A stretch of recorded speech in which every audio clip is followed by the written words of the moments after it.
नमस्कार, मैं दीपक यादव खबर सटीक पे आपका स्वागत करता हूँ। ना किसी के दबाव में, ना किसी के प्रभाव में। ये वो प्लेटफॉर्म है जहाँ पर हम रखेंगे आप तक सीधी बात, बिना किसी भारी भरकम शब्दों के।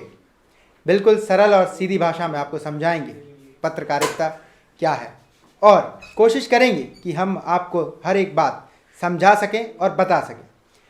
अभी चर्चा में बनी हुई ये एक खबर जो कि बहुत ज़्यादा आपने देखी भी होगी और आप सुन भी चुके होंगे। आज तक पे और भी बड़े बड़े न्यूज़ चैनल्स पे आप ये खबर देख चुके होंगे। ईवीएम के ऊपर उठाया गया अखिलेश यादव जी के द्वारा एक सवाल। ईवीएम मशीन्स जो कि वाराणसी से 3 ईवीएम मशीन्स रातों रात गायब होने की प्लानिंग थी, ऐसा अखिलेश यादव जी का कहना है। अब ऐसा क्यों है, क्या है, इसके लिए आपको कुछ वीडियो क्लिप्स दिखाते हैं, जैसे कि अभी आप देखिए। ये अभी मैं 2-3 चीज़ बता देना चाहता हूँ, आपको एक बार बात क्लियर सुन लें। उसके बाद जिसके भी जो डाउट होंगे उस पर हम एक एक करके बात कर लेंगे। एक गाड़ी यहाँ पे खड़ी है, उस गाड़ी में 20 ईवीएम है और उस गाड़ी को कुछ कार्यकर्ताओं ने रोका और ये कह के रोका कि इसमें जिसमें वोटिंग हो चुकी वो वाली ईवीएम है। वो गाड़ी अभी बाहर नहीं गई, वो गाड़ी यहीं पे खड़ी है। सबसे पहली चीज मैं यही बोल देता हूँ कि कुछ लोग कह रहे हैं कि एक से ज्यादा गाड़ियां थी, कुछ लोग कह रहे हैं 3 गाड़ी थी, कुछ 2 गाड़ी कह रहे हैं। यहाँ पे सीसीटीवी लगे हैं पूरे कैंपस में।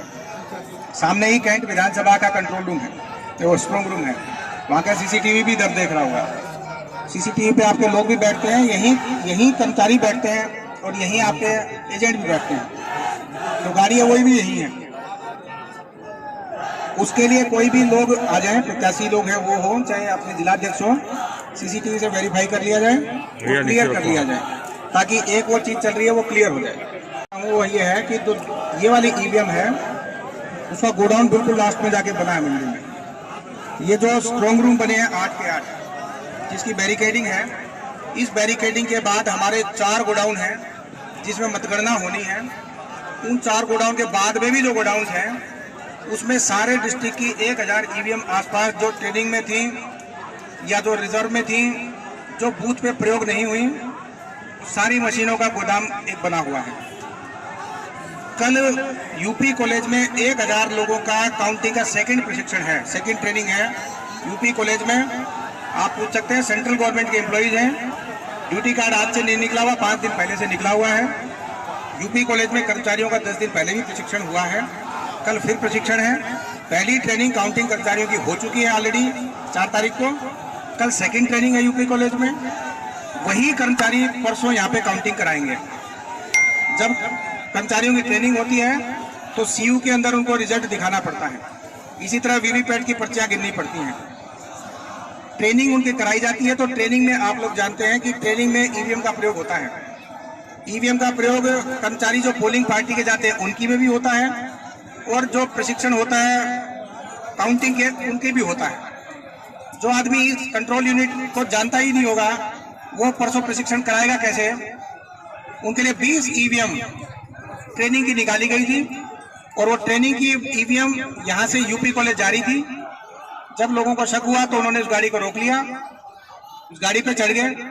उसमें बक्से थे 2 स्टील के, उन्हीं में 10-10 का सेट होता है।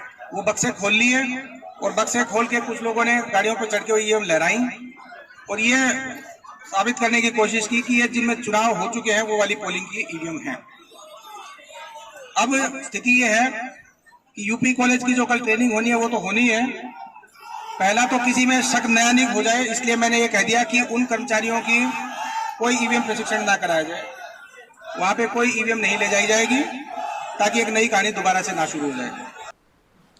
तो अभी आपने जो क्लिप देखे वो वायरल हुए हैं।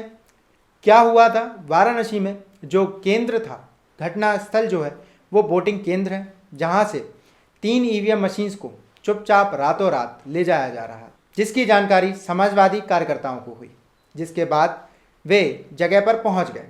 उन्होंने उस जगह का घेराव कर लिया।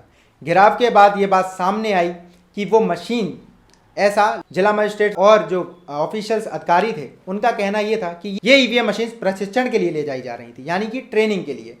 अगर ये ट्रेनिंग के लिए थी तो पहले किसी भी चुनाव पे प्रत्याशी को ये बात क्यों नहीं बताई गई? अखिलेश यादव जी का ये भी कहना था अपने कॉन्फ्रेंस में कि ये लोकतंत्र की लड़ाई है, यानी कि उनका कहीं ना कहीं कहने का मतलब ये था कि इसमें राज्य सरकार कहीं ना कहीं किसी ना किसी प्रकार से अपनी शक्तियों से ईवीएम मशीन्स के साथ छेड़छाड़ कर सकती है। अब ये बात, इस बात में कितनी सच्चाई है ये तो और जल्द पता चल जाएगा। चंद घंटे बचे हुए हैं इस बात के लिए कि किसके सर पे सजेगा मुकुट और किसके हाथों से जाएगा सिंहासन। ये बात और क्लियर हो जाएगी कुछ घंटों में, जैसे ही चुनावी नतीजे सामने आ जाएंगे। अभी तक आपने जितने भी चुनावी नतीजे देखे वो एग्जिट पोल हैं। ज़रूरी नहीं है एग्जिट पोल्स हमेशा सटीक हों, क्योंकि ये न्यूज़ चैनल का नाम ही खबर सटीक है, तो हम आपको ये बात सटीक तरीके से बताना चाहते हैं कि एग्जिट पोल्स सिर्फ और सिर्फ इस बात का एक अंदाज़ा लगा सकते हैं कि सरकार किसकी और कहां और कितने मार्जिन से बन सकती है। ये सिर्फ एक अनुमान होता है, ये कोई फाइनल कॉल नहीं है। आज 10 मार्च को ये बात फाइनल हो जाएगी कि किसकी सत्ता बनती है। और अखिलेश यादव का ये इंटरव्यू जो हुआ है वो भी, उसकी फुटेज भी हम आपको दिखा देते हैं, देखिए। और ये जानकारी हमारे लोगों को भी नहीं थी कि इस तरह की बात होगी। हालांकि ये सूचना मिल रही थी कि लखनऊ से जो मुख्यमंत्री, उनके सबसे बड़े अधिकारी हैं और प्रमुख सचिव का जगह जगह फोन जा रहा है कि जहां भारतीय जनता पार्टी हारे वहां पर काउंटिंग स्लो करिए। मुख्यमंत्री के प्रमुख सचिव डीएम्स को फोन कर रहे हैं कि जहां बीजेपी हारे वहां पर काउंटिंग स्लो होनी चाहिए। और यही नहीं, अगर हम पिछला चुनाव देखें तो जो भारतीय जनता पार्टी की हार हुई है, 47 सीटें ऐसी हैं जो 5000 के अंदर कम वोट में हुई हैं।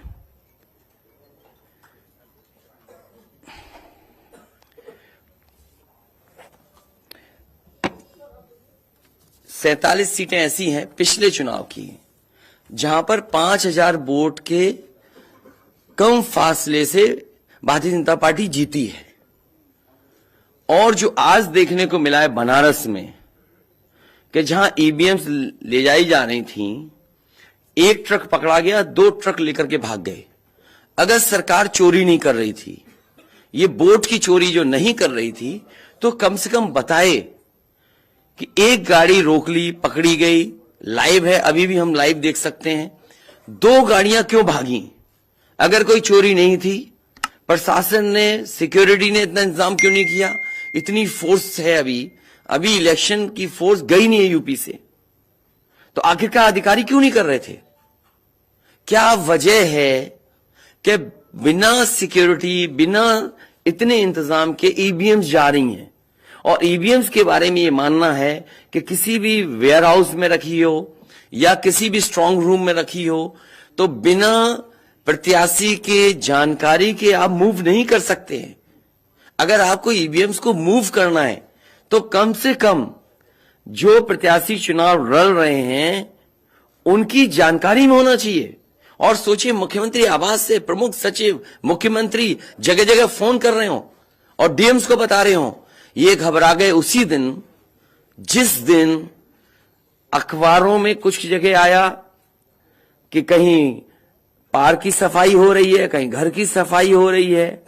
और आप में से वो लोग हैं जो जमीन पर घूमे, जो जमीन पर चुनाव चल रहा है, वो भारतीय जनता पार्टी के खिलाफ था, जनता के अंदर नाराजगी थी। ये जो कल एग्जिट पोल आए हैं, मैं एग्जिट पोल पर बोलना नहीं चाहता था, लेकिन जो एग्जिट पोल आए हैं वो कहीं ना कहीं परसेप्शन ये क्रिएट करना चाहते हैं कि हां भारतीय जनता पार्टी जीत रही है, जिससे वो चोरी भी करें अगर, वो भी ना पता लगे कि हां चोरी हुई है। इसीलिए अगर हमने वोट दिया है, तो मैं अपने नौजवानों से, किसानों से और आम लोगों को कहूंगा कि उतनी हमारी जिम्मेदारी बनती है कि वोट को हम बचाएं। अगर वोट नहीं गिना जाएगा तो लोकतंत्र कहां जाएगा? और ये लोकतंत्र की आखिरी लड़ाई है। मैंने कई बार कहा कि उत्तर प्रदेश का चुनाव लोकतंत्र की आखिरी लड़ाई है। इसके बाद तो जनता को क्रांति करनी पड़ेगी, तभी बदलाव आएगा। भविष्यवाणी एग्जिट पोल में कैसे आ सकती है? पॉलिटिकल लीडर्स जो बातें कहें, सत्ता के लोग बैठे हुए, वो एग्जिट पोल में कैसे दिखाई दे रहा है? प्रशासन और सरकार की जो चोरी है, इसमें एग्जिट आपको ये देखना चाहिए जो एग्जिट पोल कर रहे हैं क्या मुनाफे के लिए कर रहे थे, जो कंपनियां बड़ी बड़ी सर्वे का पैसा कौन दे रहा उनको, और जो डेटा दिया है चैनलों को फ्री दिया गया है कि उपहार में दिया गया है, वो अलग बिंदु है। कोई इतनी बड़ी एक्सरसाइज कर रहा है, उसका फाइनेंशियल बर्डन कौन उठा रहा है? तो जैसा कि आपने देखा कि इसमें अखिलेश यादव काफ़ी कुछ कह रहे हैं और उनके बयान कटाक्ष हैं काफ़ी। अब ये विरोधी दल की वजह से है या वो क्योंकि उनको ऐसा लग रहा है कि कहीं ना कहीं वो कमज़ोर पड़ रहे हैं, इस वजह से वो कह रहे हैं, इसके बारे में मैं आपसे ज़्यादा बात नहीं करूँगा। ये चुनावी बातें वहीं तक रहने देते हैं। तो वैसे तो हम तैयार नहीं थे इस वीडियो के लिए, पर क्योंकि ज़रूरी था इस बात को आप तक पहुंचाना, तो हमने कोशिश की है एक छोटी सी। इस कोशिश को आप अपना सपोर्ट दें, समर्थन दें, थोड़ा सा प्यार दें। जितना आपने मेरे प्रीवियस एक चैनल है, जो लोग मुझे जानते हैं, जिनको पता होगा कि एक और चैनल है हमारा Deepak Yadav the act world करके, उसे जितना प्यार दिया उतना ही प्यार देने की कोशिश करें। ये मेरी तरफ से है न्यूज़, क्योंकि I am from the journalism background, तो ज़रूरी था ऐसा भी कुछ करना। तो खबर सिटी का फ़िलहाल का ये सेगमेंट यहीं तक। धन्यवाद।